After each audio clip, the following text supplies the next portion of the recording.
It's no secret that there has been a legend within Toei, a creator who has steadily cemented her name among the community as one of the greatest directors working in animation, someone who has continuously, without fail, surpassed her own work time and time again, creating some of the best pieces of art that anime has to offer. This is Megumi Ishitani. And with One Piece fan letter, she has not only made the most heartfelt letter of love that you could possibly give to One Piece's legacy, she's also made a letter of love to animation as a whole. Now, I'm not gonna lie to you, making a video about this is hard. One Piece fan letter may be the densest 24 minutes of animation that I have ever seen. It's special in so many different ways. It's filled with so many details. It accomplishes so much in so little time that it is genuinely overwhelming in the best way possible. This is Megumi Ishitani at a new peak of her ability. So I think a better place to start before we even talk about One Piece fan letter would be Megumi Ishitani.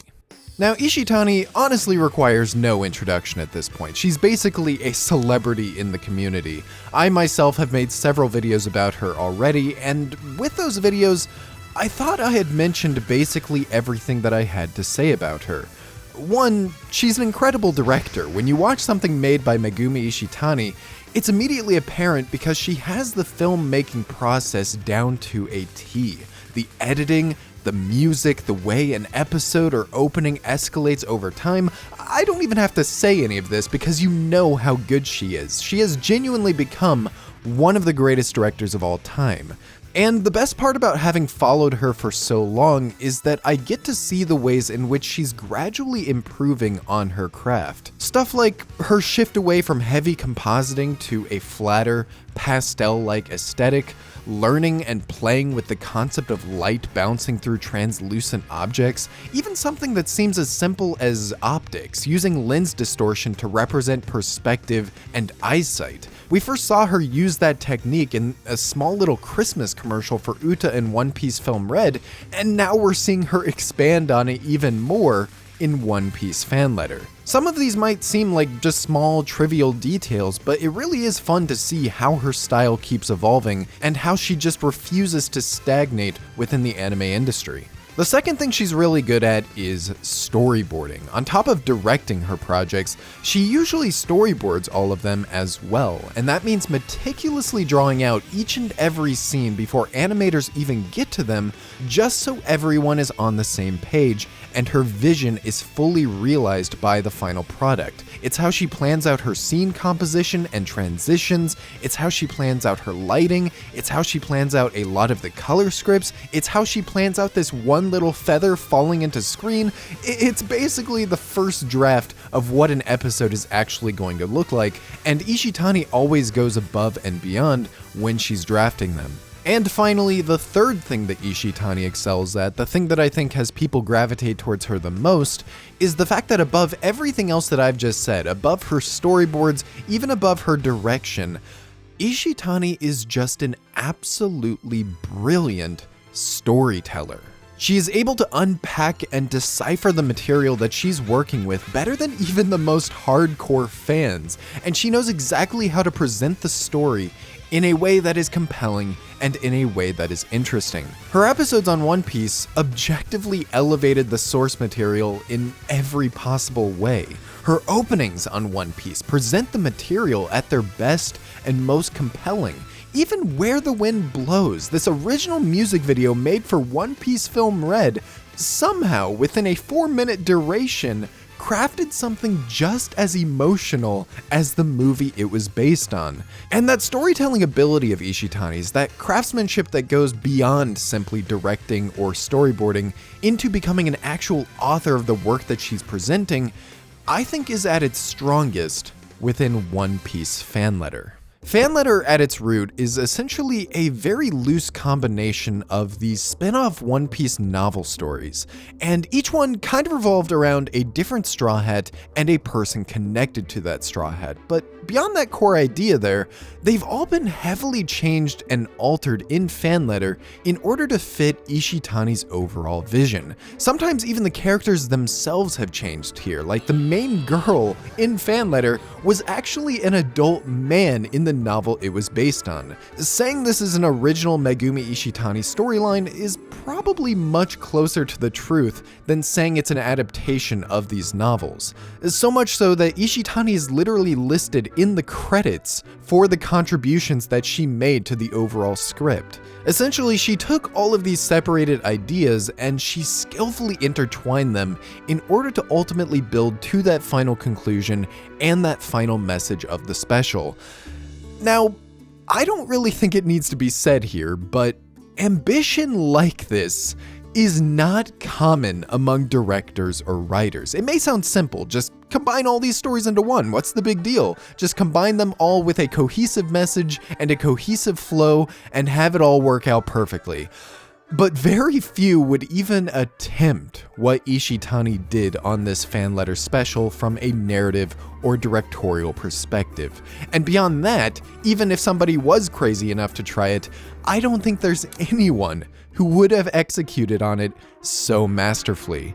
All of this is why she has been able to carve her name among the all-time greats without ever actually having directed a full series or movie of her own. The quality of her work simply just speaks for itself. When you watch a Megumi Ishitani directed piece of media, I've noticed that even casual viewers want to learn about the person who made it. Why is this so good? And where is the person who brought it to life? At the time of writing this, One Piece Fanletter is actually the second highest rated anime of all time on my anime list, a site and a user base that are notorious for lowly rating short-form media like OVAs and like these kinds of special episodes. Now, it's definitely going to gradually drop over time, don't get me wrong, but the fact that a user base with that kind of bias still loves this special to that degree and is propping it up to that degree, it's simply just the power of Megumi Ishitani and the power of One Piece Fanletter. So even though she didn't really require an introduction at this point, I do still think it's important to talk about Megumi Ishitani because learning about her and learning about her style is really important to fully appreciating why Fanletter is as good as it is. And the thing that I keep coming back to with Ishitani, more than anything else that I've mentioned so far, is something that she said a long time ago in a student interview that she was doing at the Tokyo University of the Arts.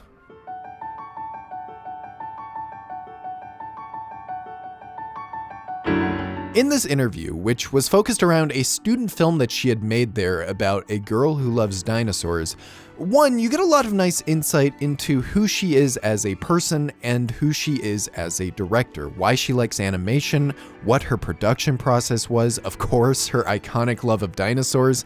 But more than anything else, it's this one little paragraph here that I really think sums up Ishitani's work, even now, down to its core.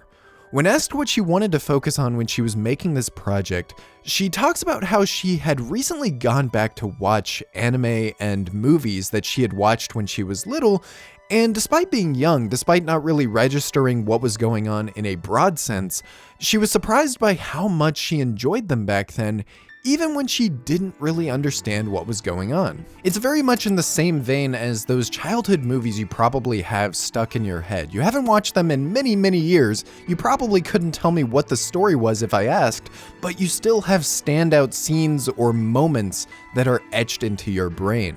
It's in this ethos that Megumi Ishitani aspired to make works of her own, things that have good stories, things that are interesting to watch when you have full understanding and context, but also things that are memorable and satisfying and fun to watch, even if you don't really understand what's going on. Imagery, emotional moments and cues, exciting action and spectacle, all of these are things that Megumi Ishitani wants to imprint on the audience with her talents, whether they have the context for what's going on or not. And I think that approach, that ethos in her work, is extremely apparent when you look at her work on One Piece. Now, that might actually sound antithetical to One Piece. How do you make something that has this standalone quality, this standalone memorability and greatness in the midst of a series with over 1,000 episodes? How do you just create an episode in the middle of all that that can stand by itself as a genuine piece of art? Well, this is how.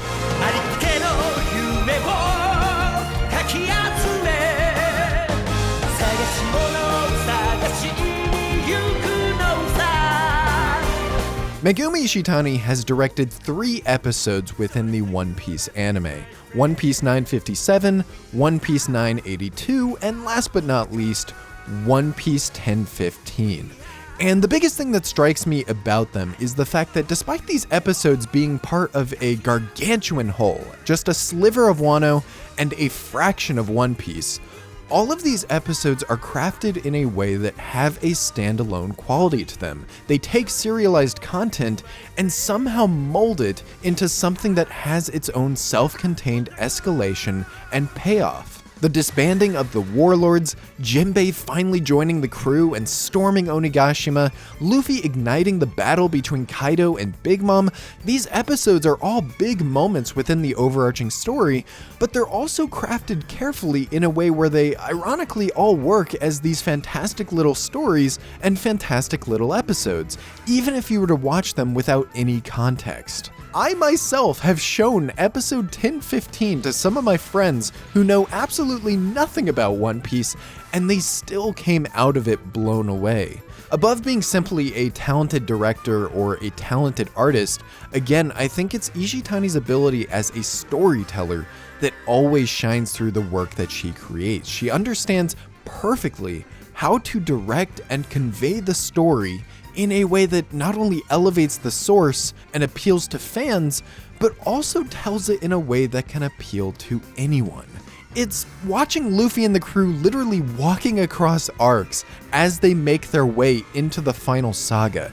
It's watching Yamato see Gold Roger and Luffy's dreams overlapping right before her eyes.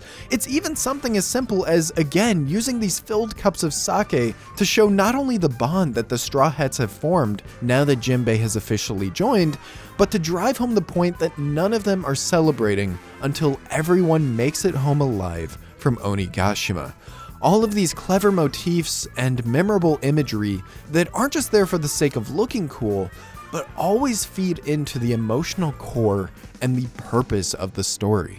Which is why I wanted to introduce that side of Ishitani before talking about One Piece fan letter.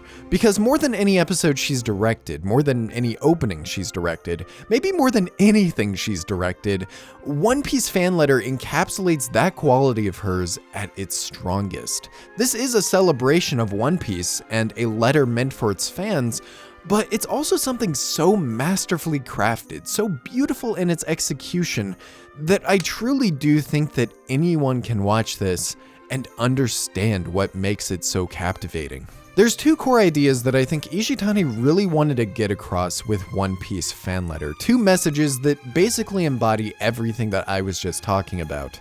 One is a message that is meant for the fans of the series, a message that rewards having that context and rewards having that attachment already to the series. But there's also another message, another side to this story that I think can be enjoyed here without knowing anything about One Piece at all. Let's start with that first one. The theme that I think is specifically targeted towards fans is this meta-narrative angle, this idea of following these insignificant, nameless characters in the midst of this vast One Piece world and seeing how they're impacted and look up to the larger-than-life Straw Hat Pirates.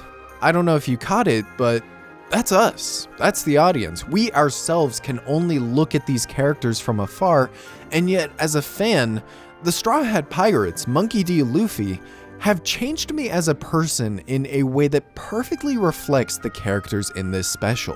Ishitani even goes out of her way to accentuate that aspect in various ways throughout the episode. The way she frames the Straw Hats when they're being viewed by this girl and the older brother. Luffy feels mythical. He feels larger than life from the perspective of these smaller characters, and by extension, us.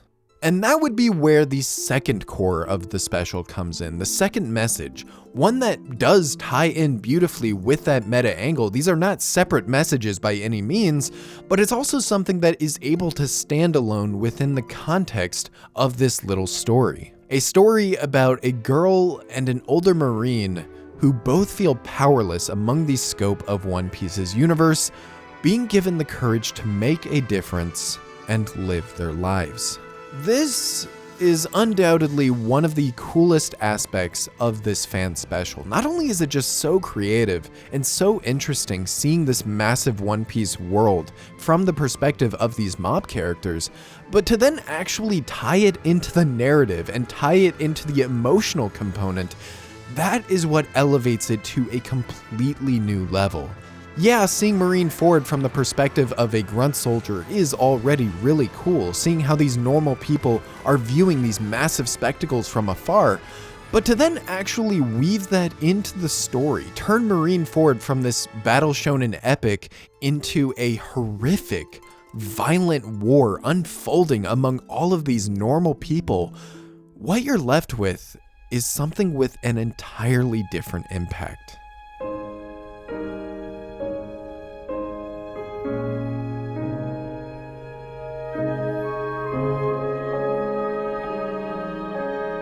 I know I've talked a lot about the writing of Fanletter in a broad sense, but I haven't really mentioned yet how much I actually love the way that these characters are written. I love the dialogue, I love the little pieces of characterization that are scattered throughout, I love how they build all of it into the actual story. This is just a genuinely excellent script for a multitude of reasons. Even with that grunt soldier and his brother back in the Marineford section, these characters feel real. The way they talk to each other feels real.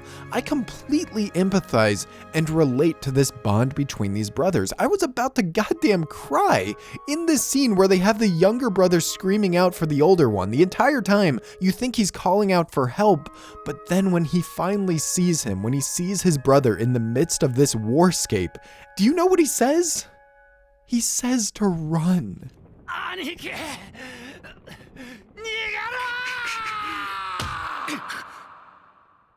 There's just this organic quality to how these characters have been crafted that really adds to the idea that, as an audience, we're supposed to be able to see ourselves in them. And I don't think this is captured any better than with the main character of this fan letter special, this teenage girl who feels inferior to everyone around her, who latches on to Nami as a source of hope that one day she will be able to chase her dreams as well. Throughout the episode, Ishitani goes to great lengths in order to sell who this character actually is. In the very first scene, we already learn many details about her entirely through the visual storytelling. We learn that she can't see well without her glasses, but she keeps them off in order to imitate Nami.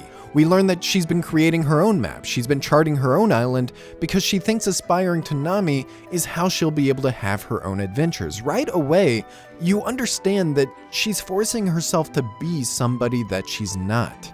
Even down to her mannerisms. From the outside, you might look at this character and think that she's just a pretty standard, hyperactive gremlin archetype, but in reality, we actually see her true self through a bunch of little interactions that add up over time. We see that she's actually very timid and very apologetic, and she does her best to stay out of everyone's way. Again, tying back into that idea that she thinks she's inferior to everyone around her. All of this stuff adds up over time to create a believable personality. One of the most underrated scenes in this special is this one where an asshole Marine just ends up bullying and stepping all over this girl in both a literal and metaphorical sense. He literally steps on her dreams. Don't get me wrong, this guy sucks, but it's a great way of showing how powerless she actually feels within this world. Put this guy next to any main character in the One Piece universe, and he would be an absolute scrub. But when you put him next to this girl who has no power and no ability, he feels absolutely massive. He feels imposing. He feels threatening. And all of that is conveyed visually through the storyboards and the direction. As an audience member, you buy it. And that leads me back to my original point, this message about characters who are ordinarily powerless being given the courage by others to tackle something that they ordinarily couldn't.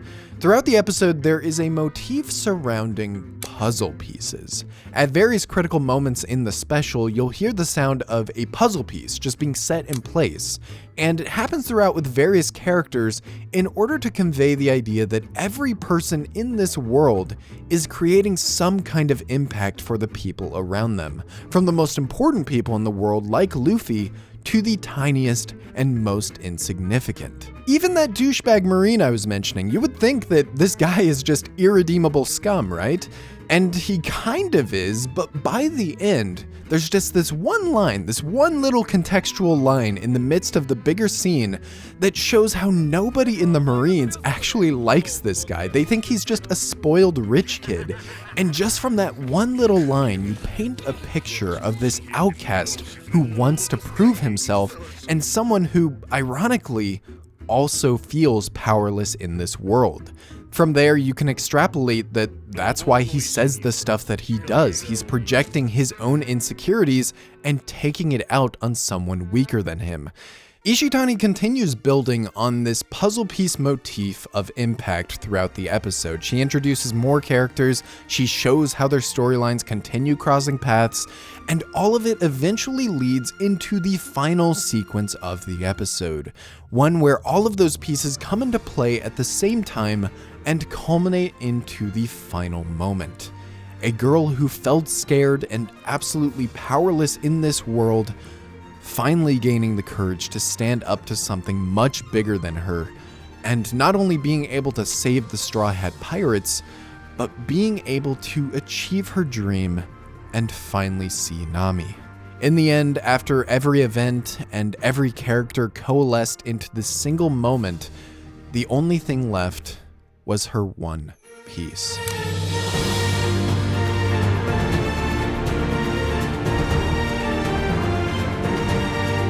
It's a masterpiece, guys. One Piece fan letter is a masterpiece. There's so many things that I love in this final sequence. I love how she ended up putting on her glasses again, becoming her own person, being able to see Nami with her own eyes. I love how her solution to ducking underneath this commander was actually foreshadowed at the very beginning of the episode. We're talking Oda level foreshadowing. I love the music and how Ishitani synced up this incredible final track to every visual cue on screen. This is a tour de force in every single category of creating essentially what I would consider the perfect episode. However, contrary to what you might be thinking this far into the video, Megumi Ishitani did not single-handedly create this episode. She is very much the leading voice here. Her style and her approach to filmmaking is all over One Piece fan letter. But there is another key member and key role to fan letter that I think is just as important to mention when you're making a video discussing this work. Masami Mori, Keisuke Mori, Sodi, whatever you want to call him, is one of the greatest animators in the anime industry. If Ishitani is a freak prodigy of directorial talent, then Masami Mori has been that talent in animation for even longer. And the reason you've probably heard his name brought up so often when people talk about Ishitani is because the two of them have just become this otherworldly dynamic duo over the past few years. Now, they are creators that do incredible work on their own already. Like, if you put them on 2 different episodes, you'll still get 2 different amazing results. But it's when they're working together when they truly bring out each other's talents at their highest potential. The first time these two actually worked together was on the Big News Morgan scene in One Piece episode 957. When you have Ishitani's direction and storyboard combined with Masami Mori's loose and charismatic animation, it was a match made in heaven. There's no other way to describe it. And from then on, these two would continue working together in even greater capacities on Ishitani's future projects. However, it's only their recent stuff that will really start giving you the full picture of One Piece fan letter. Masami Mori, on top of just being an incredible animator, is also an incredible character designer.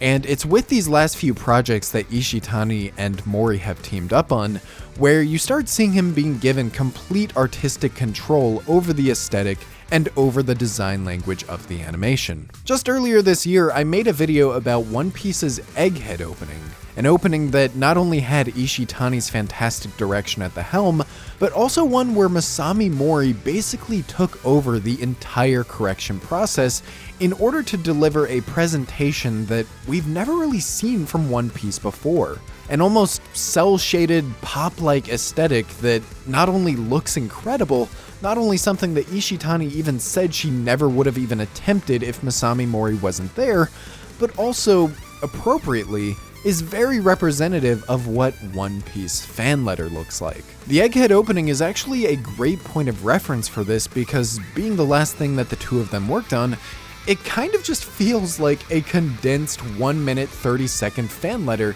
in terms of showing these two at the peak of their ability. You know how in the Egghead opening you had to watch it like 20 times before you could finally start picking up on every detail that was packed into those frames? Well, somehow the exact same thing applies to fan letter over the 24-minute duration.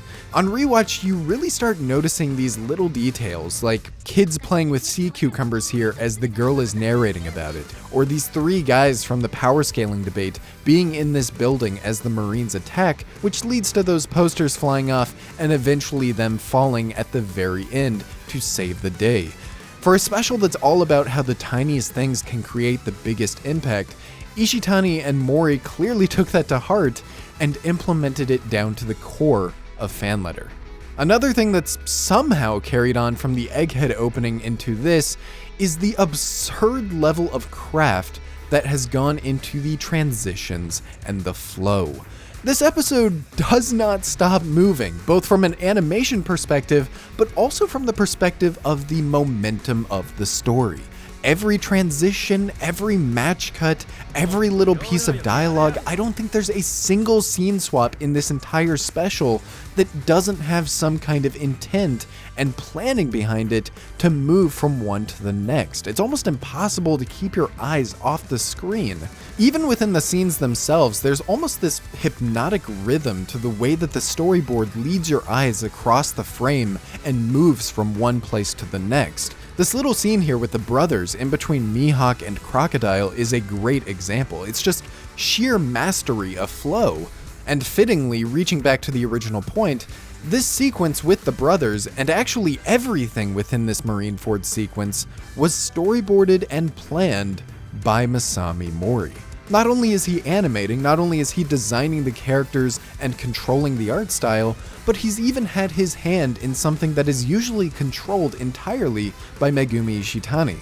However, this is actually not the first time that this has happened. There's been one other instance in the past where Masami Mori had this kind of control over the project.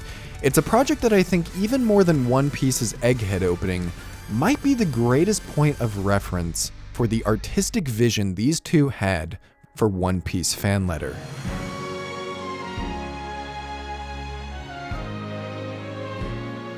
Where the Wind Blows is a music video that I mentioned before that was basically made to promote One Piece Film Red and promote this song that Ado sung for it. However, when you get a duo like this, when you get a duo like Megumi Ishitani and like Masami Mori to make something, you're not just going to get a simple cash grab promotion, and Where the Wind Blows ended up being one of the most beautiful music videos that I have seen in my life about the connection between these two girls. From a production standpoint, you might notice how similar these girls look to the designs in One Piece fan letter, and it's because alongside Ishitani's direction, Masami Mori handled pretty much everything on the drawing side of things within this music video. He designed these characters, he animated the entire thing single-handedly, and he apparently barely even used a storyboard. This all came straight from the mind of Masami Mori. All of that to say, Masami Mori is a crucial partner to Megumi Ishitani, a puzzle piece that belongs right next to hers, if you will. Even when I was mentioning Ishitani's vision and her credit for assisting the actual script on Fanletter, well, Masami Mori is literally right there next to her. It's no exaggeration to say that Ishitani would not have been able to make this without him there. So the real question right now is, what's next? I've asked this question at the end of every Ishitani-related video that I've made, and I think the answer this time has stayed relatively the same. Megumi Ishitani and Masami Mori belong on something bigger. They don't belong on openings, they don't belong on episodes, they don't even belong on these specials. These two belong on either their own series or their own movie. Now, I do not want you to get the wrong idea from what I am saying. Animation production takes time, and one of the stupidest things that I have had to endure in the middle of these droughts in between Ishitani's projects is the sentiment that Ishitani's talents are being wasted. Her working on openings? Wasted. Working on music videos? Wasted. Even when Fanletter was first announced, there was just this weird, toxic entitlement that Ishitani just sucks now because she's been spending all of her time working on this special and not the canon material happening in Egghead right now. One, that is just so unbelievably ignorant and selfish that I don't even know where to begin talking to somebody who thinks like that. These are people. You do not own what they work on. Please never say anything like that again. But two, that is not what I am saying when I say that they belong on something bigger. I do not consider anything that they've worked on so far a waste of their talents. If anything, it's only continued to make me love them more and more, and honestly, I will follow them wherever they go. The real intent of what I'm saying is that these two have ambition and have talent that far exceeds what I think they're being given control of. I'm not a mind reader, but when I watch something made by Megumi Ishitani and Masami Mori, I feel these creators who are just waiting to get their chance at something much bigger and even more creatively fulfilling. People can complain all they want about how Ishitani needs to be working on the main series. She needs to be working on the manga moments that they want her on. But I think as a creator, she's been able to find her voice much more clearly within these original projects like Where the Wind Blows and One Piece Fanletter. These projects that she can draft from the ground up in a way that develops her talents even further. One Piece Fanletter is something that not only bursts at the seams in a way that easily could have been a full feature film, but it's also simultaneously the best produced episode of anime that I think I've ever seen. So much that Ishitani even says that it far exceeded the budget and the resources that were intended to make this special episode. Put into other words, I don't think this episode could have existed in this form as content in the main series. I think it barely even made it as a special. Even with what we got here, it's clear Ishitani's ambition is rapidly expanding even from her original episodes back in Wano. It's crazy to think that those episodes as good as 957, 982, or even 1015 were just a starting point for Ishitani to unleash her full creative ambition. But I do genuinely think that when she gets her own movie, when she gets her own series, you will see another explosion of ambition, the likes of which we've never seen. And I've thought all this from the very beginning. In fact, this is literally what I said in the video I made right after episode 1015 came out. I want to see her and I want to see Masami Mori being given these opportunities, and by all means, the logical next step at this point, you would think, would be the next One Piece film. Now personally, I think an announcement for the next One Piece movie is likely coming pretty soon, and my biggest hope, my biggest prayer in the world is that Toei is willing to give Ishitani the chance to prove herself at this larger scale. Just imagine what she would be able to make in a full 2-hour movie with a completely original story from her own vision. I don't know about you guys, but I'm already picturing one of the greatest anime films of all time. However, it's really what comes after that big project that I find even more interesting in Megumi Ishitani's case. I don't want to repeat too much from my past videos, but there is a very real precedent within Toei of growing these incredibly talented directors and animators within the studio, but not giving them the venue to eventually unleash their creativity and originality. Rie Matsumoto, Mamoru Hosoda, Kodai Watanabe, tons of just world-class talent in the world of anime that eventually left the studio to pursue their own work. When you have a company that's essentially built to make these mega franchises, it does lead to some disparity between the products you're making and the creators who are making them. That's why I've honestly been pretty impressed with Toei and what they've been able to offer Ishitani in terms of work. Yeah, it's all still One Piece related, but at least she's still being given an avenue to make relatively original works instead of just constantly being in charge of adapting manga to anime.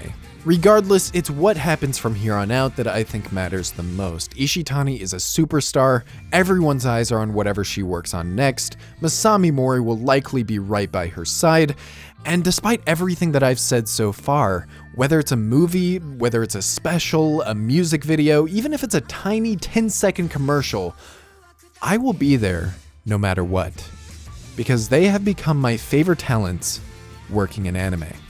Thank you so much for watching. I don't want to say that this is my last Ishitani video, but I truly do think that I have covered comprehensively everything that I have to say about her at this point. I'm sure that'll change again when she releases something new, but for now, I hope you enjoyed. Join the Discord server in the description below, follow me on Twitter, subscribe for more videos like this in the future, and just keep supporting Megumi Ishitani, man. Even if she moves away from One Piece, support what she makes. This is the kind of creator who deserves all the love and recognition in the world, and I can't wait to see what she does next. I hope you are having a wonderful day, and I will see you in the next video.